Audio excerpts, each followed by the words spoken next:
Hi everybody, Sunny here, your level-headed news friend with a couple of stories, actually 3 stories to keep an eye on today. Let's talk Trump versus American universities, the latest with Harvard.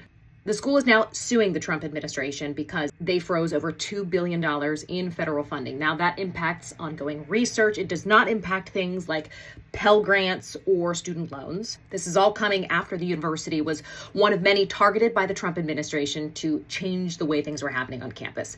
The Trump administration says these universities weren't doing enough to protect the civil rights of Jewish students. They wanted to end DEI programs, and they wanted to bring back things like merit-based admissions and standardized testing, which in some cases and with some schools had been halted. Well, now the education secretary is speaking out. Actually, she's tweeting out, and she says Harvard should no longer seek grants because none will be provided. In a letter shared on X, Linda McMahon said, in part, the university needs, quote, massive reform, not continued taxpayer investment. Now, remember, Harvard has come out publicly and said they have no intention of playing ball with the Trump administration. They call that list of demands that they were presented with outrageous. They say it impinges on their academic freedoms, and they're just not going to capitulate. Now, the issues at play here are plenty. We're talking, of course, about academic freedom and the right for a university to set its own policies as they apply to their own students, campus oversight. We're also talking about students' civil rights. A big linchpin in this whole thing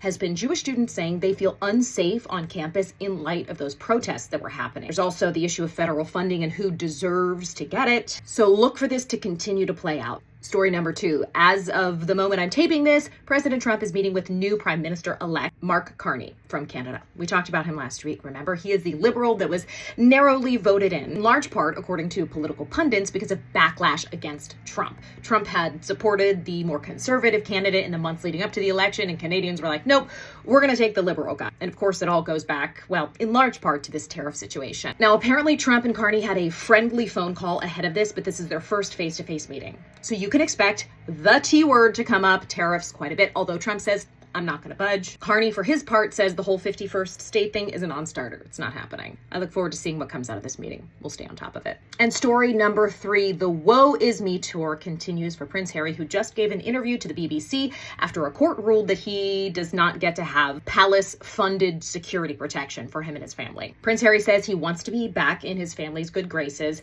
but he understands why they might not welcome him back in, given the tell-all book and the Oprah interview and just all of it. He really made people start talking, though, when he said he doesn't know how long King Charles has left. So far, no comment from the palace because, well, they haven't commented really on anything yet and probably aren't going to start now. What do you think? Are you Team Harry or are you Team Palace? Let me know your thoughts. Those are 3 stories. Talk to you soon. Bye.